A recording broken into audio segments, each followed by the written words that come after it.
আসসালামু আলাইকুম। Welcome back to my channel enjoy your life. আশা করি সবাই ভালো আছেন।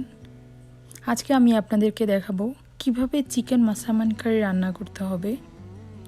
আশা করি আপনাদের ভালো লাগবে। রান্নাটা সত্যিই খুব সহজ এবং মজাদার।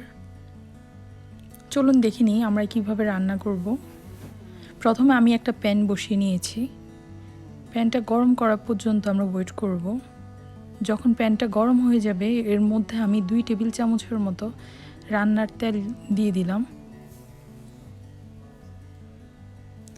তেলটা গরম হওয়া পর্যন্ত আমরা অপেক্ষা করব। তেলটা গরম হয়ে গেছে, তারপর এর মধ্যে আমি চিকেন দিয়ে দিব। আমি এর মধ্যে হাড় মাংস মিক্স করা আমি চিকেন নিয়েছি। আপনারা চাইলে চিকেন ব্রেস্টও নিতে পারেন, কোনো প্রবলেম নেই। চিকেনটা আমি ততক্ষণ পর্যন্ত ভাজতে হবে যতক্ষণ না চিকেনের গায়ে থাকা যে পানিটা আছে এটা শুকিয়ে না যাবে। দেখুন পানিটা একেবারে শুকিয়ে গেছে। তারপর এটা আমি একটা বাটির মধ্যে উঠিয়ে রাখবো। তারপরে আমি এর সাথে অ্যাড করবো হচ্ছে মাসামান কারি পেস্ট অ্যান্ড কোকোনাট মিল্ক। আমি প্যানটাতে আমার পরিমাণ মতো আমি তেল দিয়ে দিয়েছি।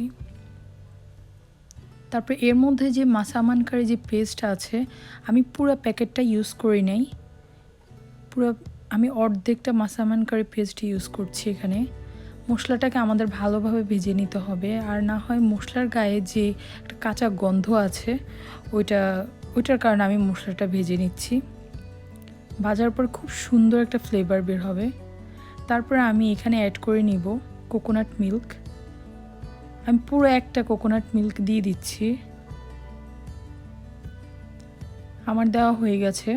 তারপর আমি এগুলোকে ভালোভাবে মিক্স করে নিতে হবে মশলাটা কোকোনাট মিল্কের সাথে। আমার মিক্স করা হয়ে গেছে, দেখুন কি সুন্দর হয়েছে। মিক্স করা হয়ে গেলে তারপর আমি এর মধ্যে অ্যাড করে নিব হচ্ছে যে আমার ভেজে রাখা চিকেনগুলো।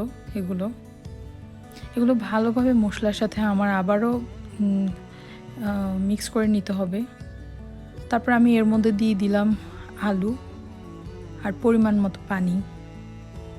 পানি দেওয়া শেষ হয়ে গেলে আবার আমরা সব কিছু ভালোভাবে মিক্স করে নিব, যেন মশলাটা সব কিছুর গায়ে লেগে থাকতে পারে।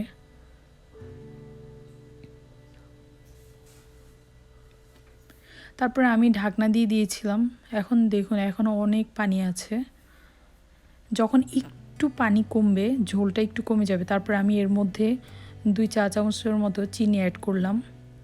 কারণ হচ্ছে চিনিটা এটা টেস্ট সত্যি খুব বাড়িয়ে দিবে, খুবই মজা লাগবে খেতে। যখন পানিটা একেবারেই শুকিয়ে গেছে তারপর আমি এখন আপনাদেরকে পরিবেশন করলাম। আমার বিশ্বাস আপনারা যদি করে খান সত্যিই খুব মজা বলবেন। আর সবসময় সবাই চিকেন রান্না করে, একটু ডিফারেন্ট কিছু করলে আমার মনে হয় বাসার সবাই খুব পছন্দ করবে। আমার ভিডিওটিকে যদি ভালো লেগে থাকে প্লিজ আমার চ্যানেলটিকে সাবস্ক্রাইব করুন এবং সঙ্গে থাকুন।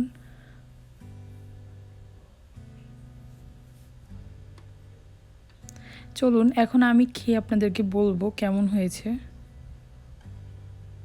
ওয়াও, সত্যি খুব ভালো হয়েছে। আপনারা যদি করে খান তাহলে আপনারা নিজেরাই বুঝবেন কতটা মজা হয়েছে। আমার মনে হয় আপনাদেরকে আমি একটু হলেও উপকার করতে পেরেছি। থ্যাঙ্কস।